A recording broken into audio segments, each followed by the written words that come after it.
What's up, everybody? My name is Brendan. And my name is Jackie, and we are super stoked that you guys are choosing to spend time with us right now. Yes, we are. And today we're going to be talking about building routines. And I'm sure a lot of you guys have noticed, I know we have, in this time, like with COVID-19, like our lives and priorities have just been tossed all around and just everything seems out of balance, yeah? Yes, I don't even know what day it is anymore. What day is it? So today we're going to be looking about how to build healthy routines. But before we get started, in the spirit of building routines, we are going to compete in a tower building competition. It's a build battle!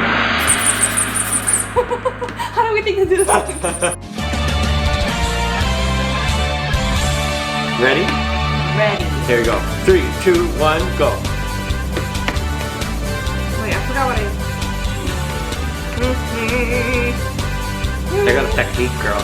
You're going down. Don't even. Is this a race? Yeah.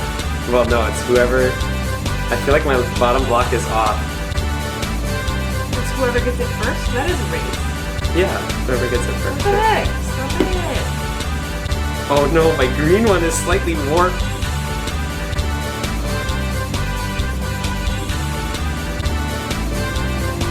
Oh. I think you might win because I don't have the ability to stay up. Bruh. Yeah, failure. Strong foundation. Good that's job. Why. Yes, Look that's at so this. true. Built. I am a novice. I bow to Built your building prowess. It's built on the word of God. Even though I lost, that was really, really fun. And it was something you said made a really good point that you're okay, showboat. Something you said made a really good point about your foundation. Your foundation was strong and it was built on Jesus. You know, it kind of reminds me of this verse in Luke 12:31. Jesus was actually talking with his disciples, but they were so concerned with what are we going to eat, what are we going to wear. That was so important to them. I mean, don't get me wrong; those things are important. But Jesus was saying you're taking your eye off of what truly matters because God's got that covered, but you got to put him first. So this is what Luke 12:31 says. And don't be concerned about what to eat and what to drink. Don't worry about such things. These things dominate the thoughts of unbelievers all over the world, but your Father already knows your needs. Seek the kingdom of God above all else, and He will give you everything you need. So in this time, make your relationship with God the foundation of your day and build everything off of that. A big question I like to ask is, what's the first thing that you do when you wake up in the morning? That's usually what's most important to you. And honestly, for myself, I have a habit of just checking my phone, checking my social media, and I'm really trying to break that habit because I don't want that to be the most important thing to me. I want the Word of God to be. So yeah. That's good. That's good. I always go to the fridge first thing. I'm kind of like the disciples, I guess. Yeah. Worried about the food. But today what we're going to be doing is we're going to be looking at a couple of students' stories about how they are choosing to build routines in this time. Let's check it out.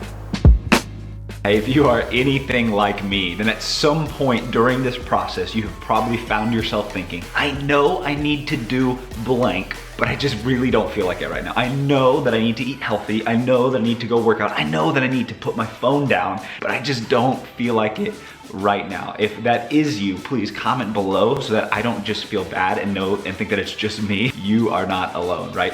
Our entire worlds have been flipped upside down and we're all trying to figure out, man, how do we navigate this interesting season we find ourselves in well? What I hope that today will be able to help you do is to identify a couple of key things that you can do to build healthy routines. And this is so important because what we've got to understand is that the routines we build today will shape who we become tomorrow. What we're gonna do is we're gonna look at 4 key areas that we're gonna build routines in. Area number 1 is spiritually. Area number 2 is relationally. Area number 3 is physically. Yes, come on somebody, we're gonna do some push-ups. And then finally, area number 4 is mentally. What we're gonna be talking about is how we can build routines during quarantine to help us be healthy spiritually, relationally, physically, and mentally. Because what we know is that the routines we build today will shape who we become tomorrow. And we know that small changes can make a big difference. So with all that being said, I want you to get to hear from one of your fellow Switch students, a student named Gabe Fontanez out at Stillwater, Oklahoma. He's gonna show us how he chooses to stay healthy spiritually every single day. Check it out. Hey Switch, I'm Gabe from Life Church Stillwater, and I'm about to take you through my daily routine that's keeping me spiritually healthy during quarantine. So, started off, got my little vibe station here, got everything nice and neat and organized, keeps my brain focused. I start every morning with a daily devotional. I read one of those, and that helps me start off my day strong. And then I'll read a chapter in Proverbs, and Proverbs is just straight knowledge, and what's better than knowledge? So then I go throughout my day, I'll listen to a little bit of worship, pray, and then I'll come upstairs, I'm winding down, I open up this great book, Love Does by Bob Goff. Amazing. I try to read a chapter every night, and actually I have my favorite quote from this book right now. Failure is just a part of the process, and it's not just okay, it's better than okay. That's so powerful to me, because when you fail, it might not seem like a good thing, but in the long run, God is building you for something greater. God is building your testimony, and I just love that so much. Peace. A couple key takeaways you can get from Gabe. Number one, get yourself a vibe spot, right? That little quiet time table, couch setup he had is legit. I know for me, it's so helpful to have a place I go every morning to read my Bible and to journal. So if you don't have the YouVersion Bible app, download it. It's totally free, and it's one of the best resources you can possibly ever have to grow healthy spiritually. Right now though, we're gonna look at area number 2. We're gonna talk about how do we build routines that will help us be healthy relationally. We're looking at our friend Megan from Norman, Oklahoma. Check it out. Hi, I wanted to talk about how I've been keeping my relationships healthy. I haven't seen my friends in person in probably 6 weeks now, but that doesn't mean that I have to let my relationships go stagnant. With all the COVID stuff, the world needs some love. Love that we have in Jesus. But we can't pour from an empty cup, meaning we can't keep giving and giving without letting Jesus fill us back up. And in my life, he does that in 2 ways, through the Bible and through my friends. So, since quarantine, I've been killing 2 birds with 1 stone by doing a Bible plan a week with one of my friends. This is Mallory, and my favorite Bible plan that we've done is called Walking Through Spiritual Valleys. We're both seniors, and so the end of the school year has definitely not been ideal. No prom, no graduation. But this Bible plan just showed us how God moves through the difficult times. He doesn't move when things are easy or when we're comfortable. So he is definitely moving right now. But the Bible app has been a great way for me to stay connected with my friends and to have the conversations that actually matter. Because we have people in our lives who are there for us and who want to help us through whatever we're going through, whether that's in person or not. What's so cool though about this time we're living in today is that because of technology, we can find unconventional ways to be connected relationally even when we're physically separated. So whether it's YouVersion plans with friends, whether it's a Zoom call, whether it's a hangout, whether it's FaceTime, whatever, man, what is it gonna look like for you to build a routine that will help you stay relationally healthy? Now, speaking of physically, routine area number 3 we're talking about is how do we build healthy physical routines so that we are actually like physically healthy, right? I need that 6-pack, I need to be shredded, all of those things. Just kidding, it's way more serious, way more simple than that. But let's go right now to our friend Josie from Life Church Jinx. What's up, Life Church? My name's Jessie Green, and I'm a capacity student from Life Church Jinx in Tulsa, Oklahoma, and I'm going to be telling you a couple ways to stay physically active during quarantine. Physical activity is not only important for your body and to stay in shape, but it's also great for your mind and mental health. Sometimes it just feels great to go outside and take a walk.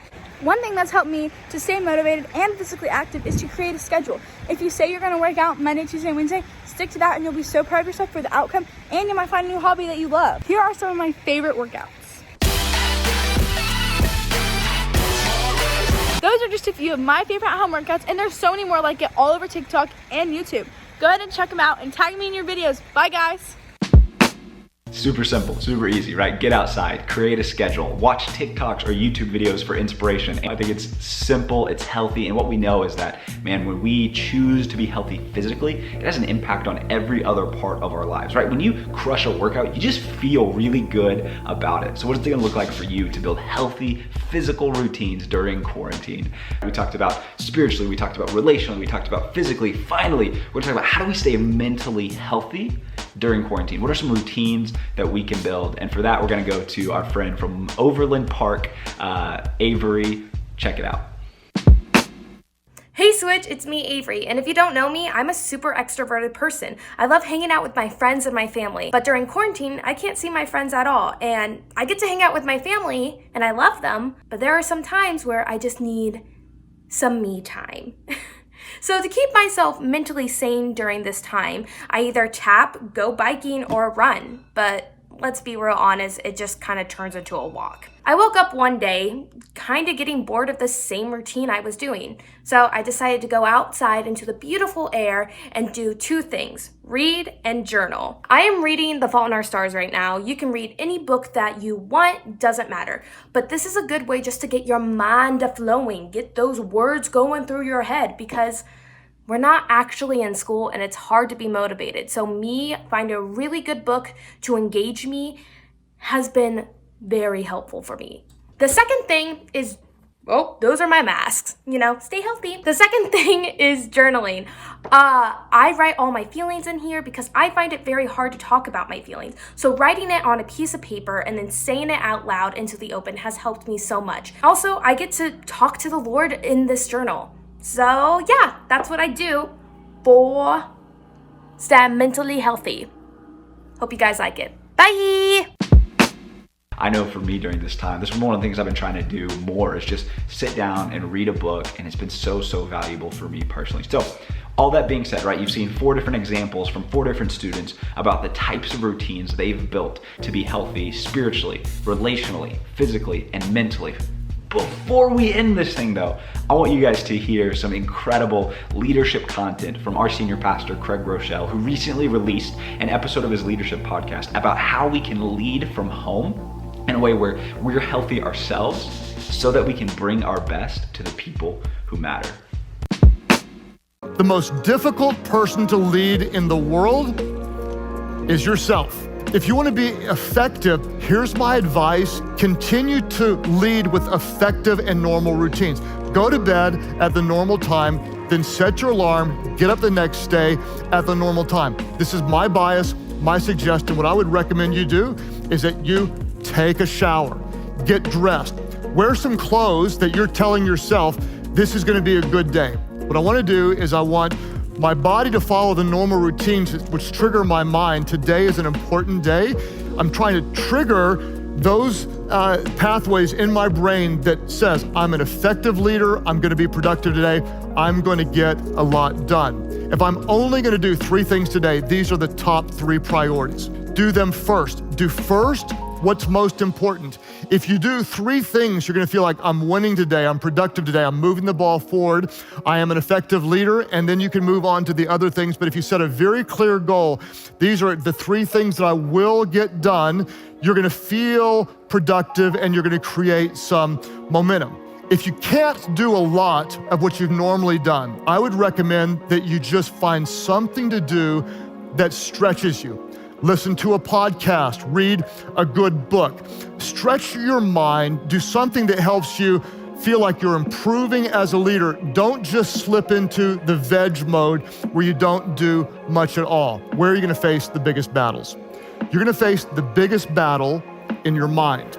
In fact, most of life's biggest battles are fought in your mind. I always say that your life is moving in the direction of your strongest thoughts. Where are your current thoughts taking you? So many people that I'm talking to right now, they are in total wig out, panic, freak out mode. Is this an incredible global challenge? Yes, but at the same time, wise leaders make wise decisions, fight to keep your mind in, make sure your thoughts are moving in the same and right direction. To be really transparent, when I was in a strict 14-day quarantine, I found myself battling moments of depression and anxiety and shortness of breath. What I had to do is train my mind back on truth, renew my mind with truth, and tell myself again and again, this will pass. But I want you to understand that if you're listening to this in 2023, you're gonna be saying, oh, I remember that. Life will be different, but we're not gonna be quarantined forever. This will pass. Where are your thoughts taking you? Where are your routines taking you? Are they taking you to a healthier version of yourself or a less healthy version of yourself? My hope is that you will recognize that small changes make a big difference. And there are small things that we can do today in quarantine to be healthier and better tomorrow when life finally goes back to normal. Don't feel like you have to do everything we talked about in this video. This is for you to get some ideas, some inspiration, some examples of what it could look like. Pick one thing. Pick one thing that you can do differently today so that you will be better tomorrow. And then comment below what it's gonna look like for you. What area are you going to focus on? And what is one thing that you're gonna do differently so that you can be healthier on the other side of quarantine? Thanks so much, guys, for tuning in. We hope that this message gave you some encouragement to help build healthy routines around your relationship with God. Yes, and we look forward to seeing you guys again soon. Thank you for joining us for the message today. Just wanted to let you guys know, as far as what we're hearing and our ability to meet again physically, we're just kind of waiting for Windward Mall Regal's approval. But the good thing is that church never stopped. We just are online. So even though we might be physically distant, we haven't socially distanced because you can get in touch with us through our videos weekly, as well as we have small groups. Information's in the description below, as well as we play games together on Sundays. So there's plenty of opportunities for us to still connect. But we miss you guys, and we guys hope you have a fantastic week. We look forward to seeing you soon. Bye. Peace.